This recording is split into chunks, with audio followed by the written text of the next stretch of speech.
Hello, welcome everyone. This is the week ahead forecast by me, Emma, owner of Witch World Collective. Um, we're just gonna go through and look at what's happening. I'm actually in my bed because I'm so tired, but I told myself I was gonna do this today, so we're accommodating queens. Okay. Anyway, starting off, today is July 13th of 2026. The sun is conjunct Mercury at 1 a.m. Pacific Standard Time. That's where I am, so that's where we're doing this from. Basically, thought processes are easier to witness today.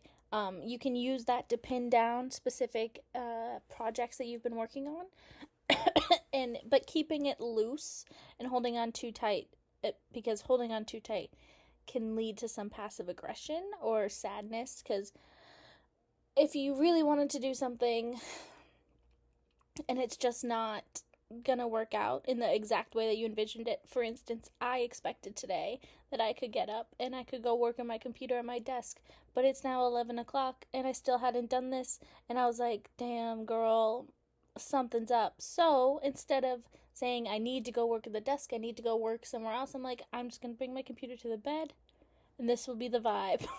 This is gonna be the vibe today, and that's how it is. And it's not that I am upset with myself, it's this lack of judgment that needs to come through. That, on top of today, at around 2:30 today, Venus squaring Uranus, so it's like a sharp view of a situation may prove difficult to witness in its sudden angle. So you're gonna look at something and go, ooh, I don't know that I made a great decision here.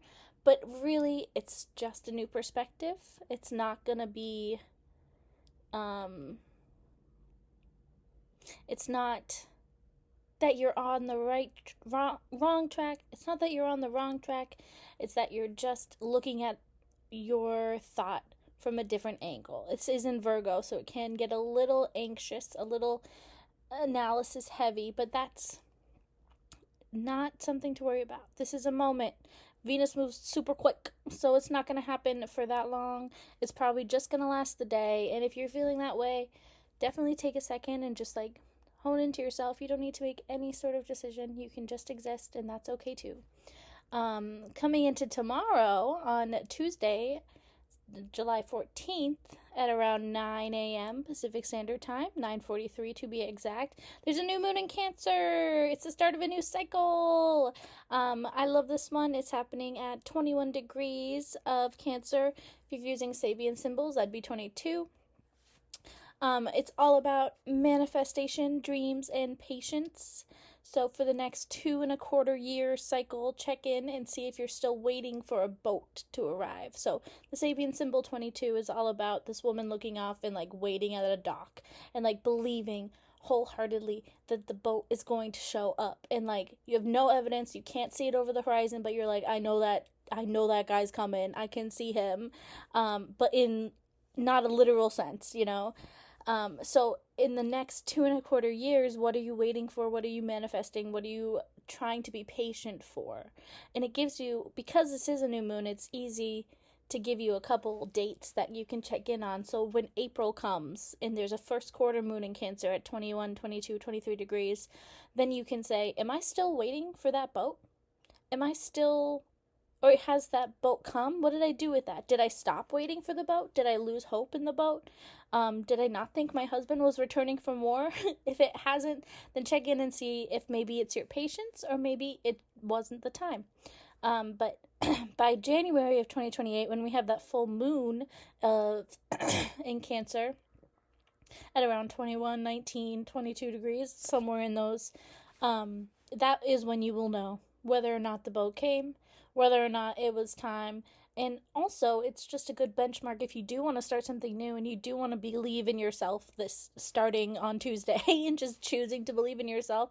It's an awesome time to look back and say, hey, I did a lot of things in this past 18 months or 9 months or however long from now you look back on it. So it's really exciting, personally, I think. We get into Wednesday, July 15th. Uranus is sextiling Neptune, so This is another perception shift.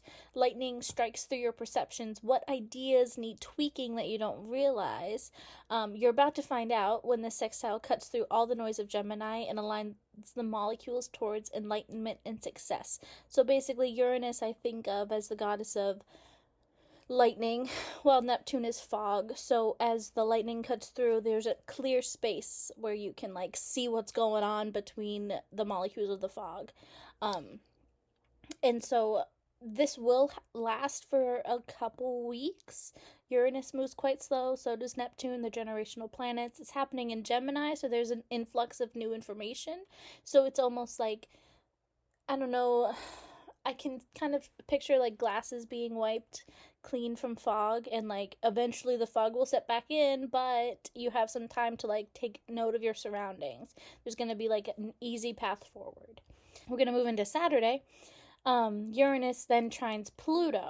So this is actually the first of 5 transits where Uranus trines Pluto. It's going to retrograde back and it's going to retrograde forward and all of those things. They're major disruptors of the status quo. They're both generational planets. Uranus takes 7 years to move through a sign. Pluto takes 20. So if you were 20 years old, then Pluto has just changed signs for the first time recently for you. If you're older than that, then it's the second time. If you're 40, you've seen 4 different Pluto cycles. It's crazy.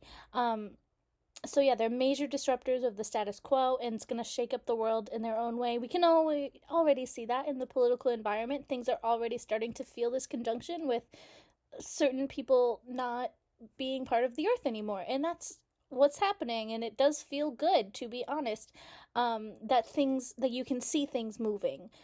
Activist movements are primed, especially now with Pluto going into the south node. Its period is also perfect for becoming ungovernable. I'm always going to say be ungovernable. You don't need to be governed. You are a whole empowered being, okay? So if you want to start an activist movement, this time period of Uranus going back and forth into Pluto is going to be that push and pull of rights being given back to people. Have Sunday, I believe, the 19th. Mars is sextiling Saturn. This is a great time to check in on your energy output. Is what you're putting out matching the return? Is that something that you're expecting? Is that something that you're not expecting? This is good with relationships. This is good with work. What are you putting out?